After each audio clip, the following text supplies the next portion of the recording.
Saluer la méthode de notre souveraineté.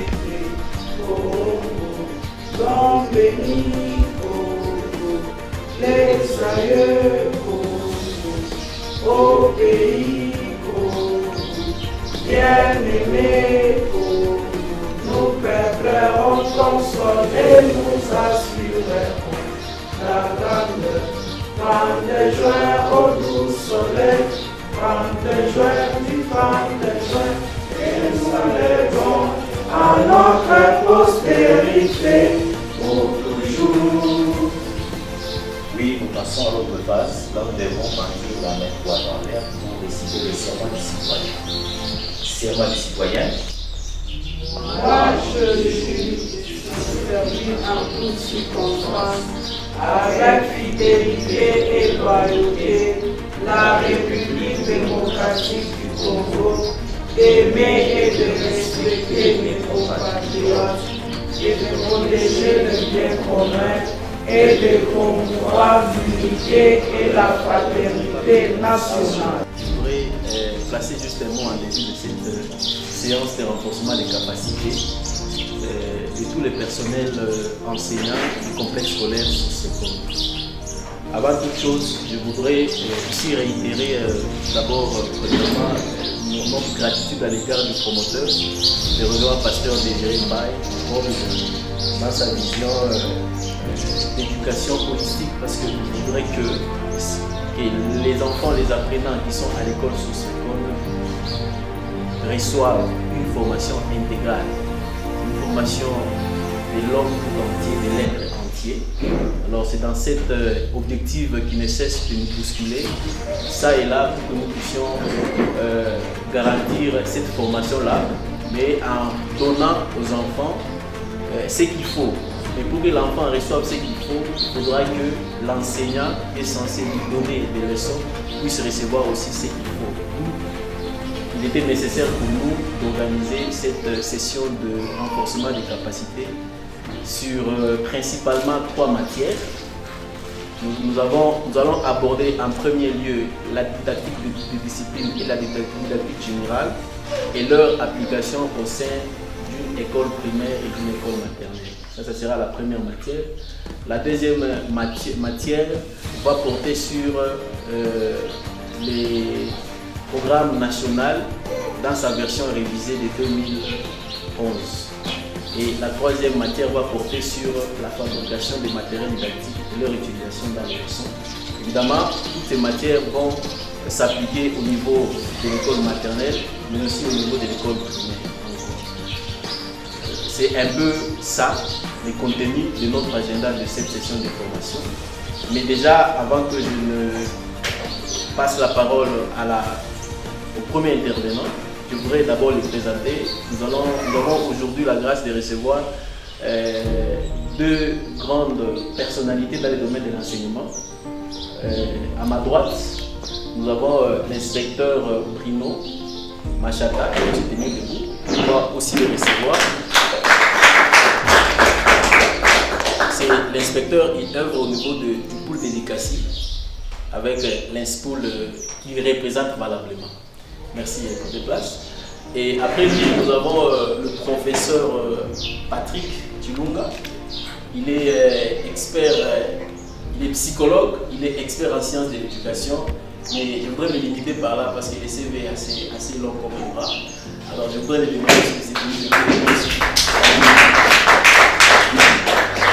Alors c'est avec ces deux sommités du savoir que nous allons échanger tout au long de cette formation qui va s'étendre sur toute la journée d'aujourd'hui. Déjà, je vous prie de nous excuser pour les petits retards avec lesquels nous avons commencé pour des raisons d'État. Alors, à tous les personnels, au nom du promoteur, le révérend pasteur Désiré Mbaye, je vous souhaite une très bonne application et je vous demande de manifester beaucoup plus d'intérêt et beaucoup plus d'attention parce que c'est pour vous, c'est pour vos capacités et pour que nous ayons aussi de bons rendements sur la qualité de l'enseignement que nous donnons aux élèves. Donc, je déclare donc ouverte cette session de formation de ce matin et je prie également que Dieu puisse nous assister. Alors, sans pour autant tarder, je vais devoir inviter le professeur Patrick Chilunga. Il va s'entretenir avec nous sur les thèmes intitulés la didactique générale et la didactique de discipline, leur application au sein de l'école primaire ou de l'école maternelle. Professeur, vous avez la parole.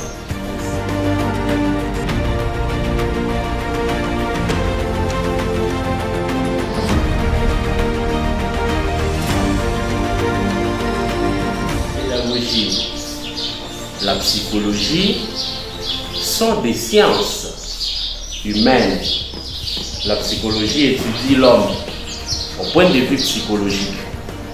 Il faut connaître l'homme au niveau de son intelligence, de ses habitudes, de sa mémoire, de son caractère, l'homme à travers ses aptitudes, ses capacités. Je connais et j'organise quoi? Des leçons.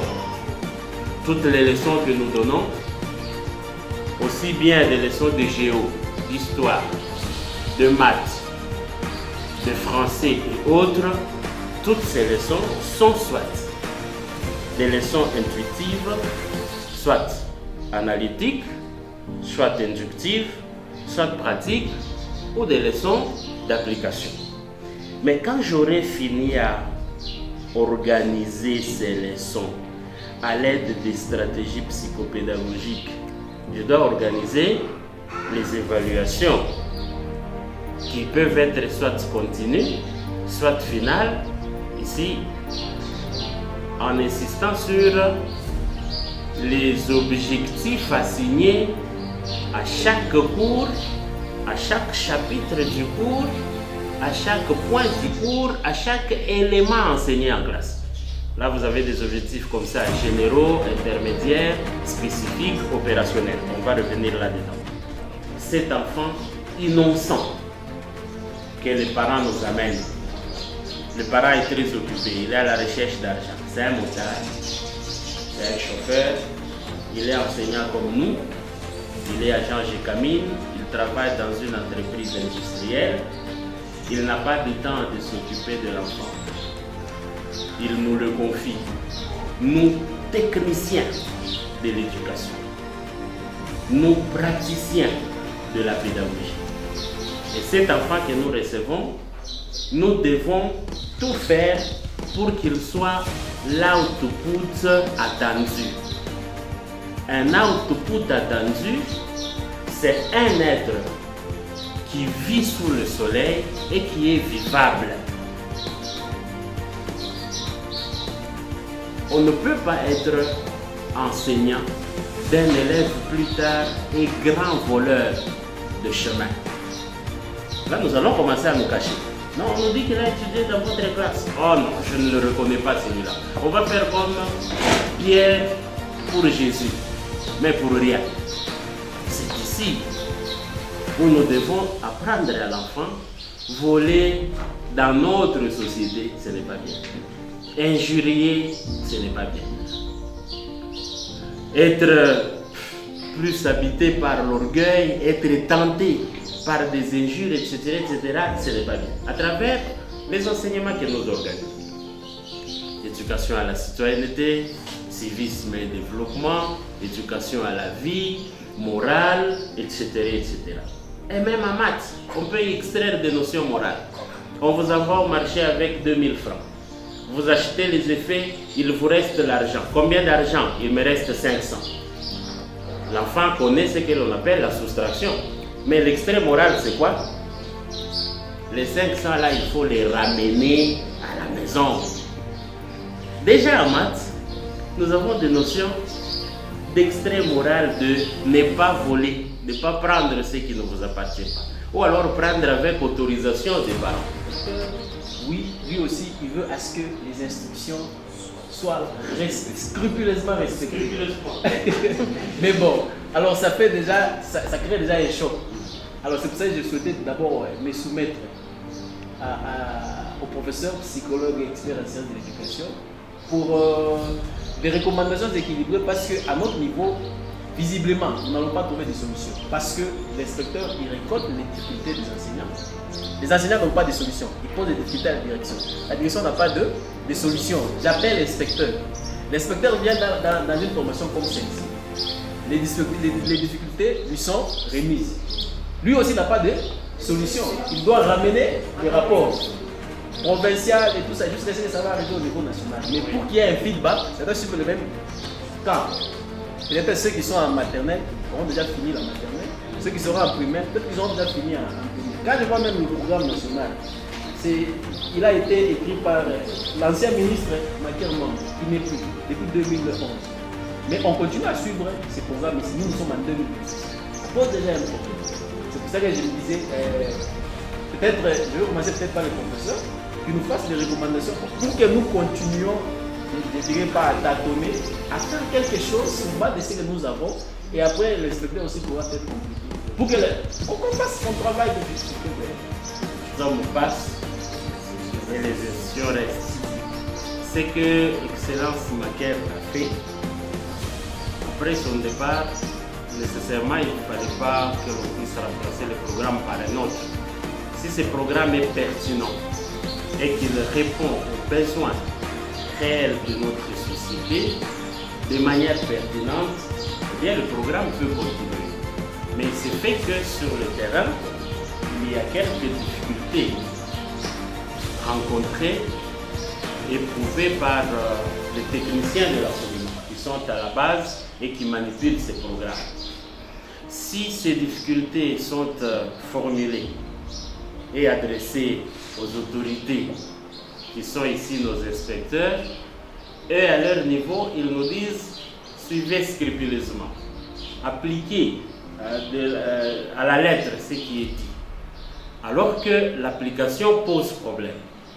Toute la question, je pense, c'est celle-là de savoir que faire par rapport à tout ça. C'est ça la deuxième pièce de notre schéma.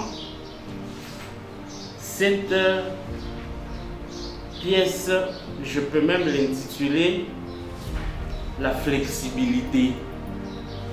Un enseignant doit être intelligent. Ici, ce n'est pas l'intelligence verbo-conceptuelle.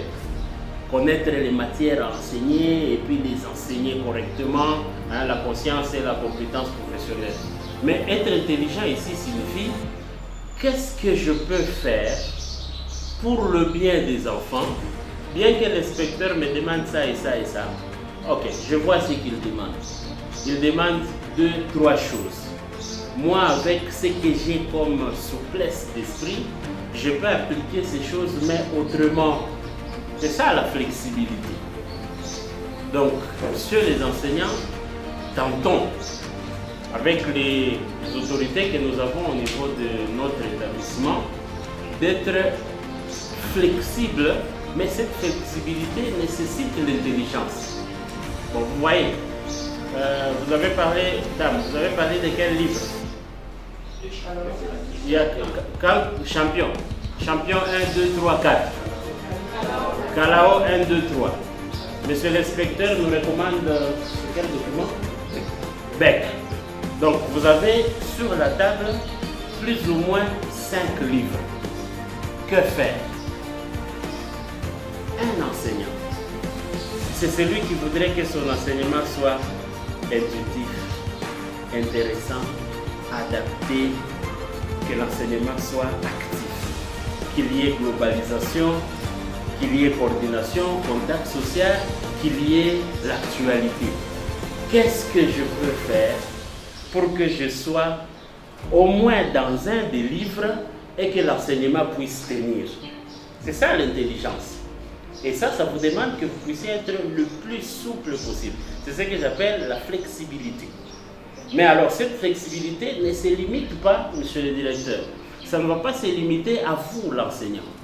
Ça, je voudrais marier l'idée de monsieur l'inspecteur. Il faut que ça soit discuté en unité pédagogique. Vous vous réunissez avec monsieur le conseiller pédagogique. Nous, au niveau terminal, nous voulons ça et ça et ça. En principe, le programme parle de ceci. Mais nous aurons des difficultés si nous appliquons tel. C'est pourquoi nous voulons faire ça et ça et ça. Si à notre niveau, ça ne sait pas se résoudre, nous appelons un expert. Et nous lui disons ce que nous comptons faire. Lui également, dans sa flexibilité, à son niveau, il va peut-être nous demander de nous rallier à d'autres écoles phares. Ces écoles ne nous dépassent pas, bien sûr, mais nous voulons simplement savoir, être curieux, savoir qu'est-ce qui s'est fait là-bas, que nous pouvons appliquer ici pour faciliter le processus enseignement-apprentissage.